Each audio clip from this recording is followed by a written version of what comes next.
Hey guys, Shane here with One Shift at a Time, and we are at week 10 of the NFL Power Rankings. Can you believe it? The NFL season is well on the way to being half over, as it's only an 18-week season, so we're over halfway. Let's jump right in. Here we are, number 10. They're sneaking back into number 10 after a 4-week absence. We have the OBJ-less Cleveland Browns. And honestly, this team always seems to play better without OBJ. He kind of seems like a bit of a cancer on the teams. I really hope he doesn't go to Seattle, which kind of sounds like he's either going to go to Seattle or his preferred destination is Green Bay. So we'll see where that is. Hopefully not Seattle. Anyway, Mayfield and Hunt, they're having some great games there. Kareem Hunt's just a beast there in the run game, I have to say.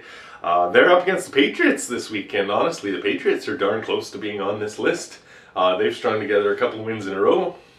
If it wasn't for that loss to Tampa Bay, which, I mean, that could have gone either way in the rain there in Gillette Stadium that day. But they did lose that one, so the Patriots are just still on the outside looking at. Number 9, making their first appearance since way back in week 2. Slowly and steadily rising up the power rankings. We got the Pittsburgh Steelers. They're back.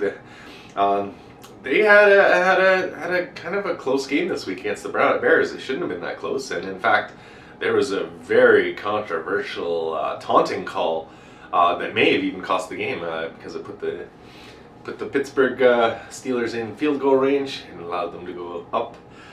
And then when the Bears came back and scored a touchdown, it still gave them time to come back down and get another field goal, which was enough to win. So, I really don't like to see taunting calls like that. That was ridiculous. They should continue to win as they take on the lowly Detroit Lions this week, so things are looking good in Steel Town there. Number 8, and they're dropping a spot with a loss to the Titans. That's the Los Angeles Rams, and honestly, I didn't punish them too bad.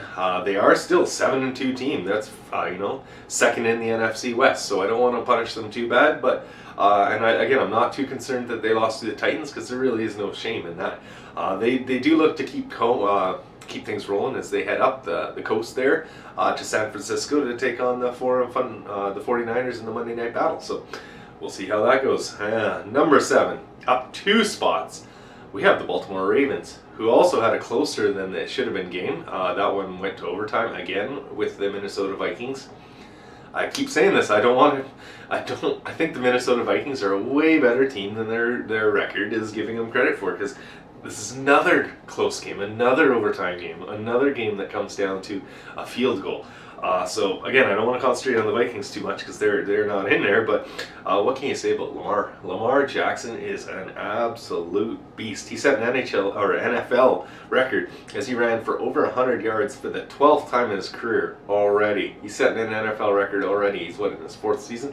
This kid's he's gonna take that record and run with it. I can't even imagine how many career 100-yard rushing games he's gonna have. But they're heading to Miami to take on the Dolphins, so they should be able to keep things rolling. In 6th place, we have the Dallas Cowboys. As impressive as their win was without Dak Prescott last week, this week was a shock. Broncos, I think, surprised everyone. I don't think anyone was expecting this to be even a close game, and yet the Broncos came up, and I believe they were up 30-0 at halftime. Like they really made Dak and the O look ineffective. They blitzed the D, no problem. This is only one game, so it's far from concerning so far. But things definitely don't get easier for the Cowboys upcoming, as they have the Falcons this week, the Chiefs next week, and then the Raiders. So a lot will be told in the next couple weeks on how good the Dallas Cowboys actually are. And moving right on to number 5, dropping 3 spots. I need to see some improvement, or they're going to drop some more, and that is the Buffalo Bills. How did they lose that one? They lost the game against one of the worst teams in the league, the Jacksonville Jaguars, and really, they didn't look good in it at all. Josh Allen, lots of Josh Allen jokes this week, but he needs to bounce back. They need to have a great week coming up. They're going to go against another team fighting with futility, and that is the New York Jets.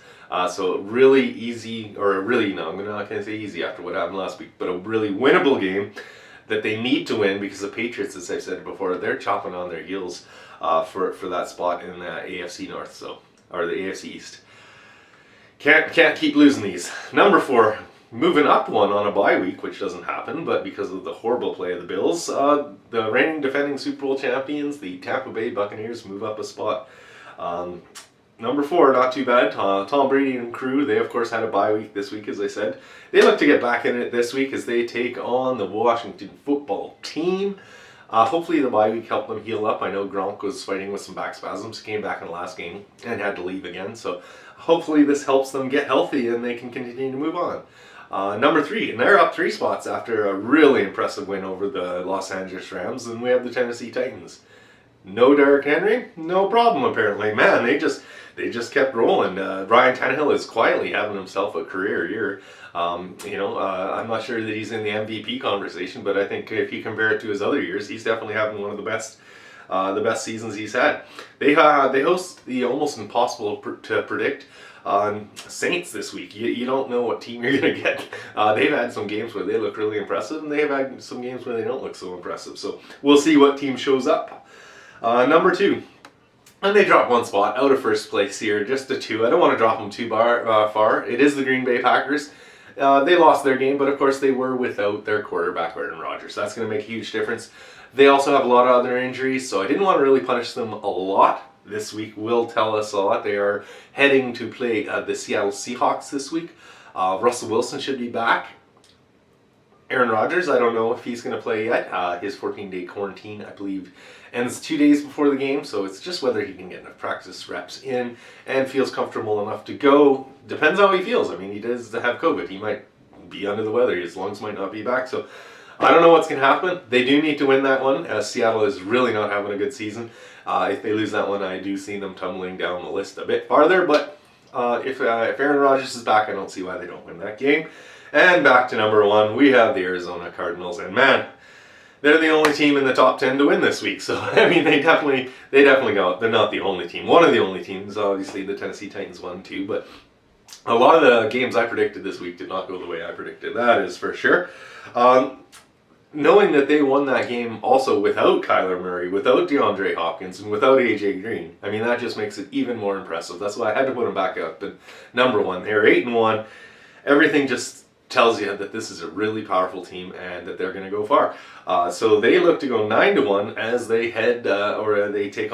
host the Carolina Panthers on Sunday. Hope you guys did enjoy the video. If you did, please give it a like, give it a subscribe, share this thing around, and as always, see you guys in the next episode.